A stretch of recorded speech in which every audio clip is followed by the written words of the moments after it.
Who made this shit?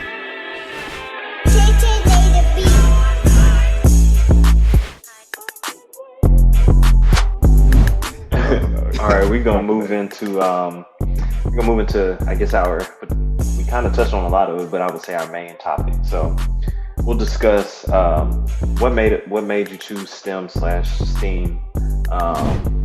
Talk about wild stories that you had, all-nighters, hangovers, oversleeping, magically getting good test scores, surprisingly bad test scores, and then what is your goal? Like, why are you still in STEM/STEAM today? I think we kind of talked about that already, but we can just have open discussions about that. So I can kick this off by saying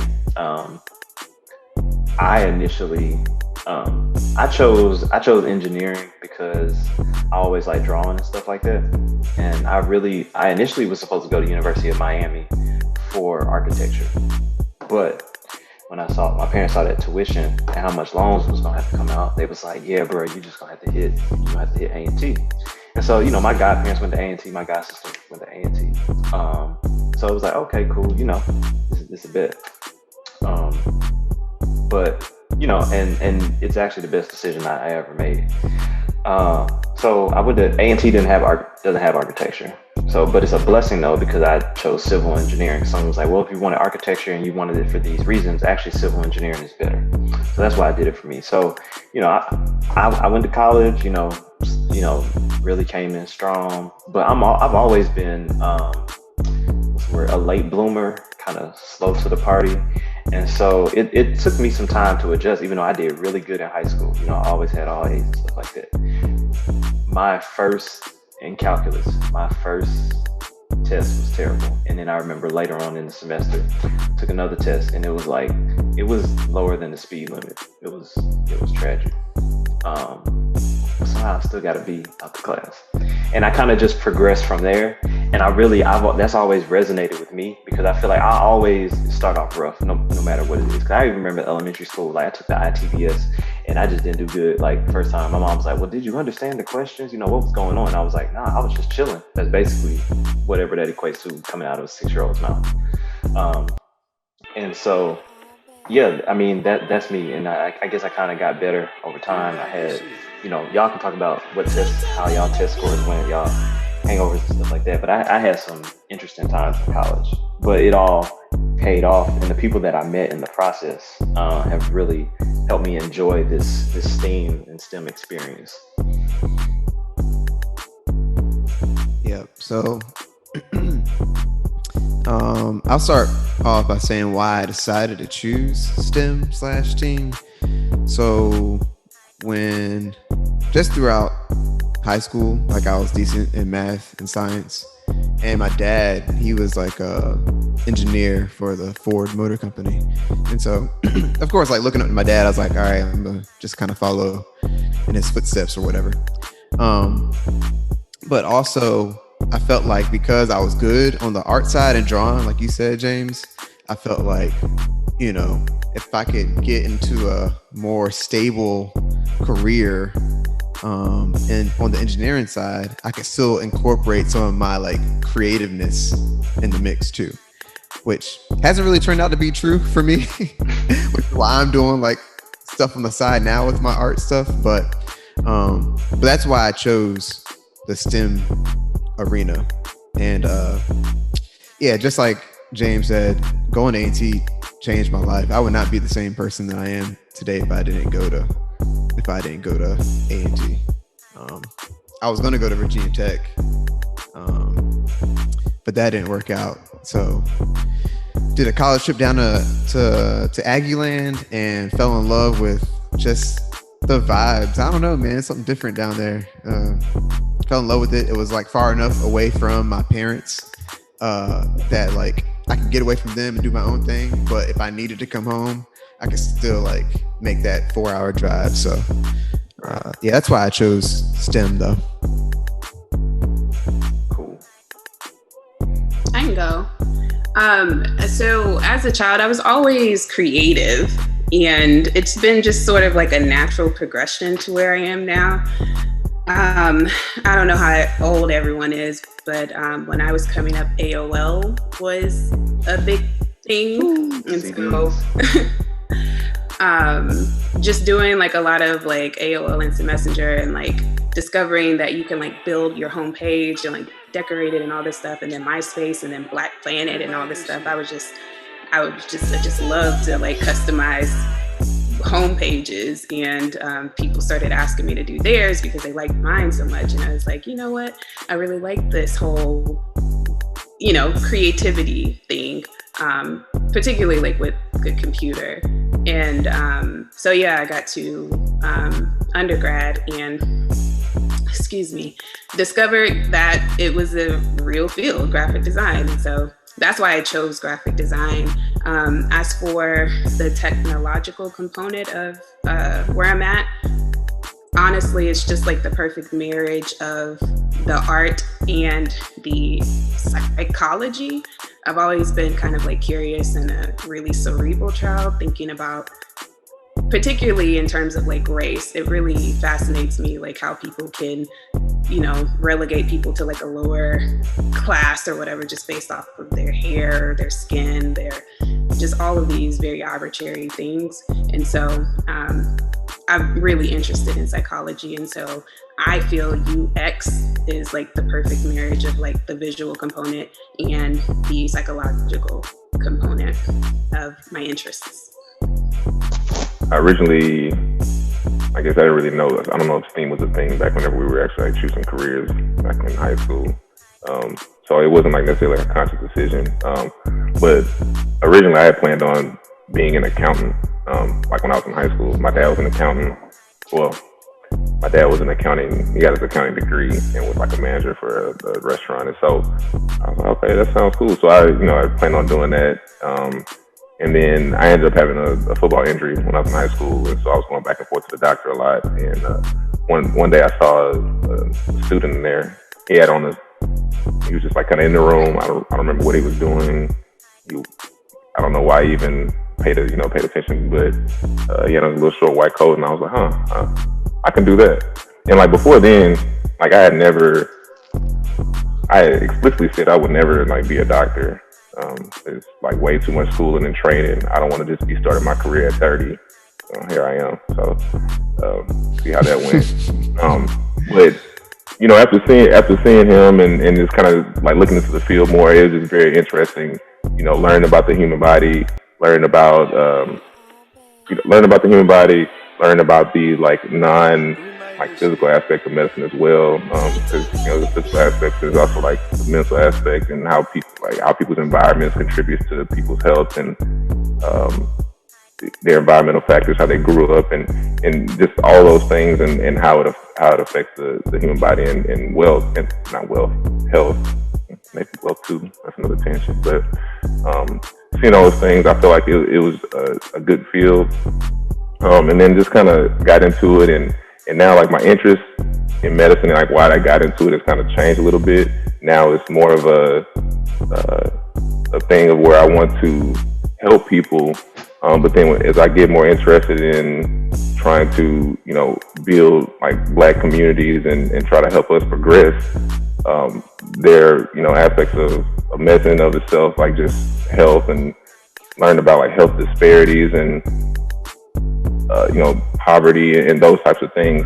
I want to practice medicine, but at the same time also, teaching people about, health literacy and getting people access to resources to try to help us progress in that way.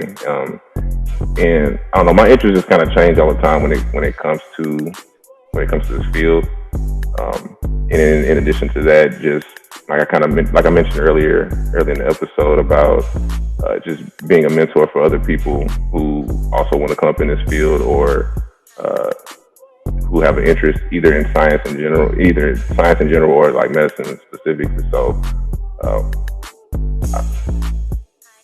I think, what am I trying to say now? I think my interest has kind of evolved to where I want to like kind of be that example for other people and help people kind of accomplish goals they want to accomplish as well. I think that's like everyone said. I think there are parts that totally relate to like my experience. Even kind of going back to like way back in our conversation where Shar was just talking about like not seeing Black professors. I, intend on leaving my program and, hopefully having a career in academia to not only be another Black person in the engineering space in academia, but also to really widen the pipeline. Like I thoroughly believe like academia as a whole will be better. STEM will be better with the more diverse group of faculty specifically. Like I think faculty shape so much of our students who become our workforce, who become, again, even professors. And so I really want to see a more diverse academic space. And so I spend a lot of my time outside of my own research. I didn't mention this before, but I have a podcast about the Black graduate experience because it's like, you're going to get through it. And then hopefully, more people will be empowered to take this route that I've chosen, that Sharnice is in, right? To really like be just a place of support, and also where I'm not having to do all the labor of diversity because there's more people. And even in this space, I like the work that I do. I absolutely think that the research I do is really fascinating. But I think I'm called to something higher as far as like really helping to get more people of color, disenfranchised groups into the academic space. So what made me major in STEM, I guess particularly math, was that I just always did it. I remember, so we take a standardized test in Missouri, got the MAP testing, I think it's called. And so I took the MAP test in 6th grade and I scored a 99% in the math section. And so the counselor called and was like, hey, we can move you up to 8th grade math, even though you're in 7th grade, because your score is so high, like you can move up. And I said no. And so my daddy, this is back in the day, caller ID. My daddy said that the school called and was like, your school called what they want, And I told him, and he said, you take the class. I'm like, okay. And so I took the class and ended up taking 9th grade math in 8th grade. So I think algebra 1. So I ended up taking geometry my freshman year of high school. And so I always just took these higher level of math courses. So when I went to college, I just didn't feel comfortable not doing it. And then that's when I really learned about proofs, and I learned about grad school. And so it was just like, I'm gonna just continue doing this, and this is great. And then I learned about research and what that meant, and and so because I didn't grow up with that. I had no idea what research was, or impacting science, what that meant. But now I have published papers, and they get cited, and it's like, oh, okay, I did something. But back then I had no idea.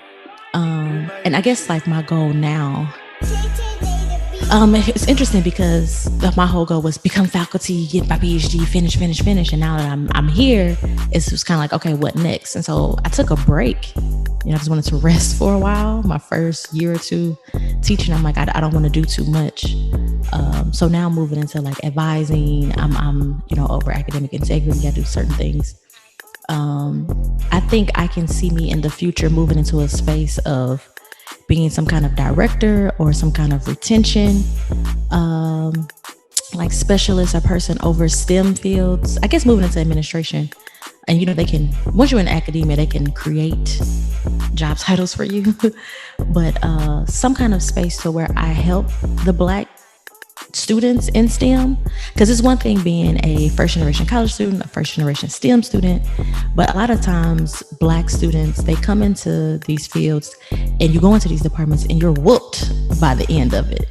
Like you are tired, you are broke, you just feel so done that you don't even know if that's still what you want to do. By the end of it, you're like, I don't even want to do this shit anymore. I'm about to just go start a blog. I'm gonna just go be on Instagram and take pictures, because you're just so tired. Like you're so whooped by the end of it. And so I can see me trying to implement programs or doing something to help make it a better experience for us. Because I don't think mentally it's there for us to actually complete the degree and actually feel like we're thriving and have the options and want to, keep going in the field. So that would, I guess, be my goal, my next goal, as far as my future with STEM. Because I don't think it's enough just being faculty, or I can see me actually leaving the teaching genre. Teaching is so, you get whooped being faculty too. So, but. Forgot to mention, my mama wanted me to be an engineer. That's how I got started. Oh, true. Yeah, awesome. I've heard you mention your mom a lot. What is it? You be saying Lisa girl? Lisa girl, she was pretty much told me since 4th grade I was going to be an engineer. And I think it just worked.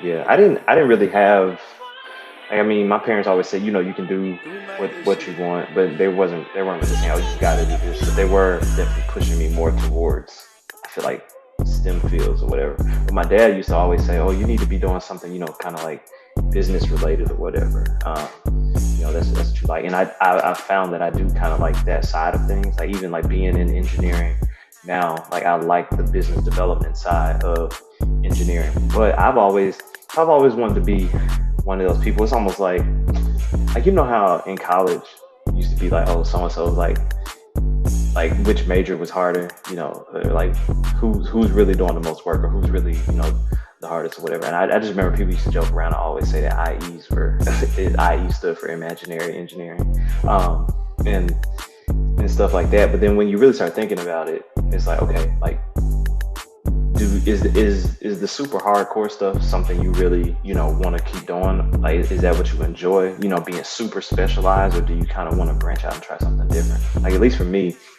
that's been a question that's always been in my head. And I've always wanted to do a little bit of both. Because like when I was in grad school, my research was in bridge testing. And so that's a very specialized field because not only is it civil engineering, but it's mechanical and a little bit of electrical engineering. And so Shar, you mentioned MATLAB earlier, and that brought back memories because I had to do all types of MATLAB data processing, programming, writing thousands of files at a time just to, determine what the natural frequency of a bridge was. And so while it was cool, learning that, I just didn't know if I really, because, you put one wrong letter in a MATLAB formula, the whole thing just blows up. And that used to get annoying because if you mess that's up the main thing of computer science. Right. You mess up one part of something, it's like, okay, like, and you got to go find all the errors, you got to write it out. I'm glad I got the experience and I know how to do it, but I also want to hit, like the business side of things. Like, okay, I want to be able to do both. Like I can get down in the trenches and I can also do, the other side of it too. That's always been my thing. But what I want to know is, so it sounds like I'm the only one that really had like some bad test scores or some no. crazy things happen. Oh no. Oh no, y'all too? Of course. I got go ahead. No, I remember my first calculus test. I failed. And I was like, what happened? And my teacher really broke down. We went through each test. And he was like, you earned this. And I was like, I earned this grade. Like I was pissed. But after that, it was over. I learned the terminology. I learned how it is to write. I learned what it is like. My definition is what that means. It changed my life. Dr. Chang, he changed my life. Because now when I teach students, I'm like, well, what does that mean? What does it say? What's the definition? I get it now. But yeah, it rocked my world. That's the hard part of it. Professor where Cal 2, I used to make bad grades. I was like, when did we decide that we wasn't getting partial credit? And my professor said, when I decided to grade them. I said, oh, okay. Dang on me. No, I think you touched on something good right there. We learn how to do stuff for the moment, like the test, but we don't really learn the background of it all the time. Like, I definitely probably would have paid attention a little more in class if I had known, like I needed to know the full background of everything. And I think that's anybody, like, it's because you're given so much stuff. Go ahead. This could be the issue with American education systems and how it's so segmented when everything is really connected, but that's a whole nother tangent. But we learn. I think we don't learn properly. Because me teaching engineering now, I'm like, you need to know chemistry, you need to know physics, you need to know math, you need to know just logic, just common sense, right? Yeah. Like it all bridges together. That's true. I think with that, like whenever you're in college or you get a degree, you don't really understand like why you're learning this. Like, why do I need this class? And so when you, at least for me, like when I'm going through a class, I'm taking, I don't know, English or I was an accounting major pre-med, and I had to take a calculus-based economics class called microeconomic theory. And to this day, I still don't really understand why I had to take that class. And I remember it was my last year, my senior year of college. I took that class, took the test, the first test, and got like a 30. And I was like, oh shit. So I just dropped it, and I was like, all right, well, I'll just deal with the next semester or whatever. So then I was like talking to my dad about it. And he was like, maybe you should get a tutor. And that was like the first time that I had, like, up until that point, I had, been making good grades, and, college had been relatively okay. He was like, why don't you get a tutor? And I was like, we'll see or whatever. So then I go and re-enroll like my last semester, which was supposed to be like a breeze, and took my first test, and I got like a 55 or something like that. And I was like, so I went and talked to my professor, like, hey man, I got a 55. Like, what can I do to help this out? And he was like, oh, you got a 55. That's like a B or B minus. And I was like, what? I was like, what do you mean? And he was like, oh, I just curved the class. And I was like, bro, like, one, I feel like you could have led with that at the beginning of the class, but two, why? I don't understand it. Maybe y'all, academicians, you professors that are in training can explain why you make a class or a test so difficult that you make a 55 and end up having to curve it. Do y'all have like any insight on that, or what's the purpose of that? Because I didn't understand. And I can answer after this, but anyway, I ended up getting a tutor, and somebody was like helping me out or whatever. And I went to him, a couple times a week or whatever. Ended up getting okay and getting like a B in the class or whatever. But please explain to me why that is a thing.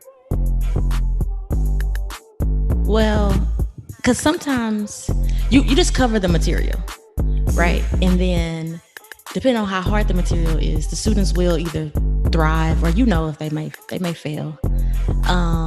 But you don't necessarily lead with your curve because you might not have to. Like, you might not have to curve the class, right? So you don't lead with that. Messing up the curve. Yeah, but that's true. But sometimes the students will shock you with how much they know. And if you lead with, I curve, they always end up like, they can slack off. But typically you just teach the material, you make it difficult, and it's kind of like you grade off effort sometimes. Because they know it, because it's just like, you just want them to learn. Really, the whole goal is to know a little bit more leaving than coming in. And so usually you'll just see the effort, see how much they go in, and then, yeah. That's how some people do their class. I don't really have to curve my courses. So do you feel like if you had a whole bunch of students who, made poor grades on the test, do you adjust how you teach, or do you adjust like the test material, or even like within that class, that semester, and then like from that class compared to like when you teach in the future? It's so difficult because each student is so different. Each student needs are different. And so I would like, if let's say everybody did bad on one question, I'll look at that question and say like, okay, how did I teach this material? Did I really cover everything? And then it'll dictate if I keep that question on the test next semester, or if I want to rephrase it, I give them more information. So I do take into consideration if everybody bombs something, what will happen for the future. But it's just like, it's not really good if everybody get 100, but it's not good if everybody fail. You need the curve, you know what I mean? And so some people do just make their exams extra difficult, and everybody fails, but you guys learned in the end, and then so it's just like he cursed the course. So some professors do that. I don't feel like I learned anything, but I do get the theory though. There have been other classes where it's like you didn't do well on the test, but you do learn, and you can apply whatever you learn to whatever you're going to do in the future. So that makes sense. I do have a quick story about Matt with the stories. Yeah. So, all right. So you remember Dr. Choi? Yes. James and Allante. You maybe? Allante, you took steel, right? I took what? Did you take steel? This is why I've been quiet, because I don't want to expose how little I know. Probably, yeah. Okay. All right. But so Dr. Choi and I, we didn't have like the best relationship, and I say that because mainly, obviously, my fault as a student. I never really performed the best in his classes leading up to steel design. I remember one time we had to take a test, and he changed the location of the test, and somehow I missed it. So I go to the class we're usually in. Nobody was in there. Test was starting. When I finally found out where the test was at, I was like 30 minutes late. And anyways, I didn't do good in that test. I think I got like a C in that class. And I can't remember what class that was. But anyways, but we have steel design. And so shout out to you and Jamie Mapp. I always say without James and Jamie, I would not have made it through engineering. Like I wouldn't have. Not in 4 years anyway. I feel it warmed my heart. Yeah. They brought me into their little like circle, and we had study groups, all-nighters, all that stuff. But steel design, the very first test, I remember we studied our ass off for that test. And test day comes around, and I'm like sweating because I never really do good in Dr. Choi's classes. But I felt prepared for this test. And so we're going through it, and he would come and he would look over my shoulder while I'm taking the test, and I would just freeze up. Like I couldn't do anything because I'm like self-conscious, and like he's just looking at what I'm doing, and I just stopped writing. I can't even like focus anymore. So he walks away, and I'm like, okay, I can do my stuff. And then he comes back and he's looking at me again. I'm like, why is he doing this? Like, anyways, finish the test. I end up getting the A on the test, right? He calls me in his office. James, you probably know the story. He calls me in his office and he says, how'd you get an A on this test? I said, I remember you telling me this. I said, what you mean? How did I get an A on the test? He said, you cheated. I said, nah, I studied. What are you talking about? I didn't cheat. He was like, tell me how you got an A. I was like, I worked with James and Jamie. We stayed up all night and we studied for this test. I was like, you can ask Jamie. Like, ask him. And yeah, he came. He basically called me out and was like, yeah, nah, I don't think you, like, there's no way you could have done this well on this test, basically. Damn. Yeah. Wow. Yeah, it's crazy. No, yeah, it's super rude. I've never accused my students of cheating in that manner. And I think I'm always happy to see so many people cheated in that class though, or in his classes. Oh, okay. Like so, like it started happening way before we got to his classes. Or but our yeah, class got to them. but I felt some type of way because and he was judging me off of my like his past experiences with me in his class. So like I said, I think I got C's in most of his classes, but I actually did really well in steel design. For some reason, when I put my focus into stuff, like I really get it. I didn't really. Anyways, that's just whole nother story. But yeah, so I did really well in that class, and I think I got his respect by the end of the class. I think I got a B in that class. After he saw that I continuously did well, and it wasn't just like a fluke thing or that I cheated or whatever. But Yeah, You should I following. definitely felt some type of way. So anyway, that's my story for that particular topic. Anyways. Who made this shit? Yeah, I know. When you mentioned all-nighters, and I remember one time we had an all-nighter where we were watching Kevin Hart, one of Kevin Hart's stand-up, and I failed the shit out of that test the next day. But I wasn't gonna do that great already, just because I think it was like environmental engineering. Allante, you took that? Yes. And it was Watkins, I think. But I just didn't. I wasn't gonna I don't know, for whatever reason, I wasn't understanding. All the other environmental classes I took before that one, I did good in. And I don't know if it's just because Teasley helps you understand everything really well. Shout out to all the Black PhD women out there. Hey.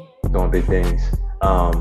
But yeah, she made it real easy. So when I got to this other dude, like, he's old, retired, he's just out here, collecting the check basically. I mean, he was a decent teacher, but he just didn't break it down the same way. And he had us doing like all this stuff that I didn't think really made sense. So yeah, I felt the shit out of this. Man, I feel like I have too many memories. Number one, like, of not doing well on things. Like, for real, by the grace of God, I'm at this point. Like, I'm not even joking, y'all. I don't know how I'm here. Like, I barely made at A&T, like, for real. Like, barely. I didn't think I was gonna still be an engineer, but I just kind of keep applying to stuff. So if anybody listening who's like, I'm not a great student, it don't matter, for real. Just try. Just put your best effort forward and you'll be all right. Just persistence will get you very far. I tell people the same thing. I tell people the same thing. And build relationships with your professors. Like, that goes a long way. For sure. And I used to be in their offices like, listen, you need to explain this to me because I didn't get it in the class. And sometimes, you feel embarrassed to ask a question in the class, So between that and study groups, like I said before, man, that saved my life. Yeah, I agree with that. Definitely. I feel like at sometimes there's like so much academic or hardcore stuff involved. It kind of even discourages people from even wanting to finish their degree. Like a lot of you were saying, but that just might not be that person's niche, or that might not be their thing. But that doesn't mean that they won't do great things outside of that. So you definitely got to push through somehow. I felt like that several times in undergrad and definitely in grad school, and then not accounting for imposter syndrome and all the other stuff that comes in when you go from a completely unfamiliar environment to somewhere else where people don't look like you and all this other stuff. You really fighting against a lot, but then you also are comparing yourself to other people. Oh, why do they get it? Why don't I get it? It's definitely a lot of that happens, but keep pushing through. Because there was definitely times I was like, man, I might not graduate. I might not finish this program. And then when Matt was saying, you got to build that rapport with your professors, is almost the same as building rapport with the client once you get into the industry. You got to talk to them. You got to be able to, ask them, what they, did you watch a football game this weekend? How you enjoying this weather? You go skiing this weekend? I made that last one up, but yeah, just different things. And, I mean, I guess it all teaches you something at the end of the day and prepares you for something greater. I want to add a comment because I had a difficult time persevering through graduate school too. And at one point I applied for jobs and was about to leave. And so I had a friend who, he was my buddy. We were study partners. We got through the program together. And so he encouraged me one day because he was like, I have a friend that was an MD. His friend was a doctor. And he was like, what do you call the doctor with the lowest GPA in my class? Like, what do you call him? And my friend was like, I don't know. But he's like, you call him doctor. Like, at the end of the day, when you get that degree, it don't matter. So it's just like, facts. Yeah. So I was just like, well, I'm gonna just keep going until they put me out. And they never put me out. And I got grants. I got everything. I don't have any student loans out of all 3 of them degrees. You know what I mean? So it's like, I got all of that. And it's like, and now I'm at this prestigious school. They thought I wasn't gonna be able to do that either. So it's like, I'm gonna just keep going until they put me out. And I keep going through all them doors. That's real. Well, I know we coming close to time. So I just wanted to kind of wrap things up. Happy birthday to Matt again. Thank you everybody for participating. So if you just want to, go on ahead and shout out your social media handles. If you don't want to, you don't have to, or how you can be contacted. Either way, it's fine with me. I'll go ahead and start. You can find me on Instagram at king_Santiago25. Also, you can find my business page, Javelins ENT. That's Instagram, Twitter. So thanks everybody. I'll let y'all go ahead and do y'all's. Yeah. Matt here. Instagram is what I use mostly. Get diggy with it. Get jiggy with it, but my last name is Diggs, so get diggy with it. And then Urban Diggs Art. Follow my art page too. I see y'all dancing. It's cool. So follow me there, and hit me up. Taylor here. You can follow me on Instagram, Rosscold4. It's ROSCOLD4, 4. I'm active and also not active. I'm on there all the time. Don't post a lot, but you can definitely reach me on there. I'm literally on Instagram now, following all y'all. I'm really on Instagram too. My Facebook is very non-existent, and I don't have Twitter. So on Instagram, I'm drsharh. So DRSHARH. Well, y'all can't find me. I am social media averse. But you can contact me at xm.holcomb@yahoo.com. That is awesome. I don't know. I told you, like, I'm into like psychology and sociology, and so kind of like seeing the social dilemma. We'll come back to that, but the social dilemma and kind of like seeing how the world has like changed so much, and recognizing that this is like a behavioral. What's the word? The word is escaping me. It modifies our behavior, and so just like knowing that it's just like, okay, you're trying to mine all this data for me and control like what I think and what I do. It's like, okay, yeah, no, I'm gonna opt out. Feel that.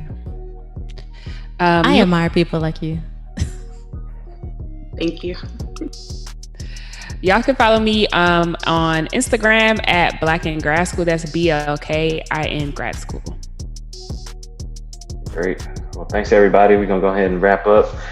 As always, stay black, stay blessed, stay beautiful.